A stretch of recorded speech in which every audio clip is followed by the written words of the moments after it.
In this video, we'll discuss preventing burnout, how to overcome your anxiety without getting tied down by the idea of perfection. Setting real expectations. So, you've understood the origins of your anxiety and you're working on your goals. You're also in the process of working on any obsessions and stuck points you might have to come across in the way. The ideal scenario is that you enjoy your progress and learn from any lessons and setbacks. You take everything in stride and don't get too influenced by it. But sometimes, this can be easier said than done, especially for a person dealing with anxiety. Sometimes, their anxiety-driven expectations can get in the way.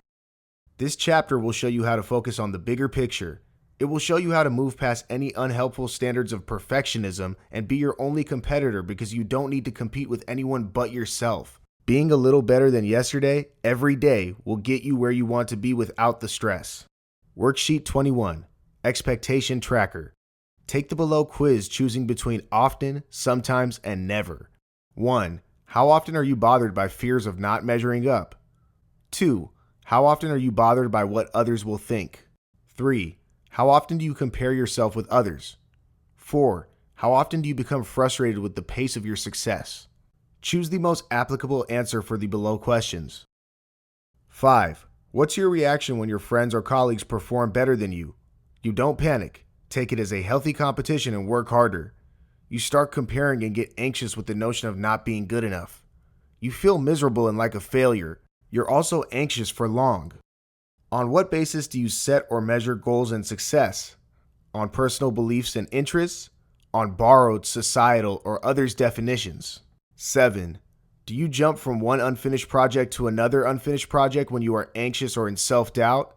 Yes, I cannot concentrate and so try different things. Sometimes. No, I try and work on one thing at a time.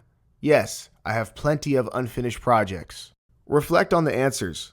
They can tell you if your idea of achievement is yours to chase, if it is causing your anxiety, and if you need to alter the course of what you believe is your destination.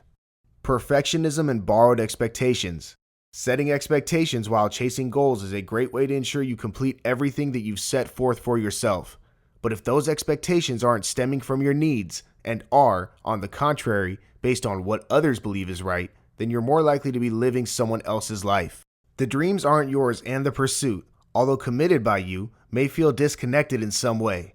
Finally, the success, if you manage the conviction to get there, won't be rewarding enough. Leaving no room to pause. Falter too. As a result, you may end up feeling that you haven't done enough, aren't good enough.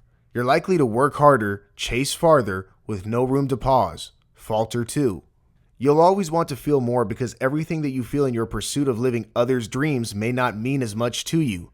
Unrealistic and borrowed expectations is considered a risk factor for developing anxiety problems. Not every anxious person lives on perfectionism and borrowed dreams, but if you do, then this chapter is for you. Avoiding comparisons. A common obstacle while making personal and transformative changes is social comparison. You cannot compare yourself to others when it comes to creating an agenda that works for you. Well, you can, but it won't be helpful. A schedule that feels convenient and right for someone else might not be right for you. Worksheet 22, Becoming the change you want to see. Take time to reflect on your ideals, things that you connect with and things that you want to invite into your life. How close is it from your current reality? If it is in alignment, then you can skip this step. But if what you envisioned is a stark contrast to what you're living, then it's time to change the trajectory of your pursuit. It's time to align it to things that resonate with you. Because when you walk this new path that you're about to create, you'll discover your purpose. And what better way than to live your life with purpose? Change everything if you have to, but change them one thing at a time.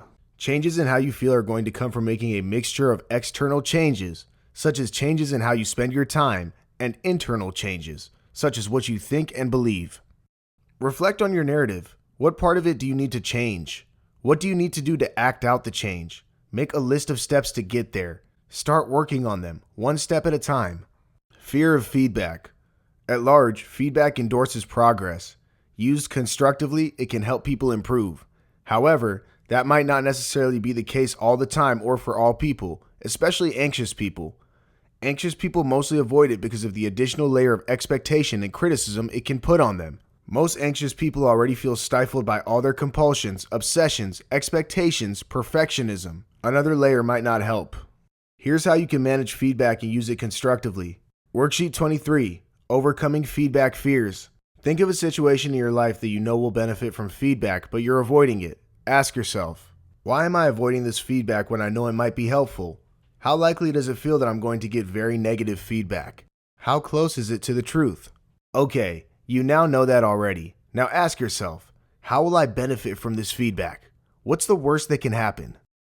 Does it measure up to the possible benefits? Do I need assistance to cope with any resulting emotions? For instance, you might want to talk to a friend. Finally, if the feedback is going to be beneficial, prepare to receive it. Think of one specific instance in the past when feedback, negative feedback because that's what you mostly fear, was very helpful to you. Factor any chances of bias or hostile feedback. Recognize their signs and know when to not take them seriously. Invite the experience knowing that you've got yourself covered, whatever may be the outcome. Reward yourself. You've made great progress.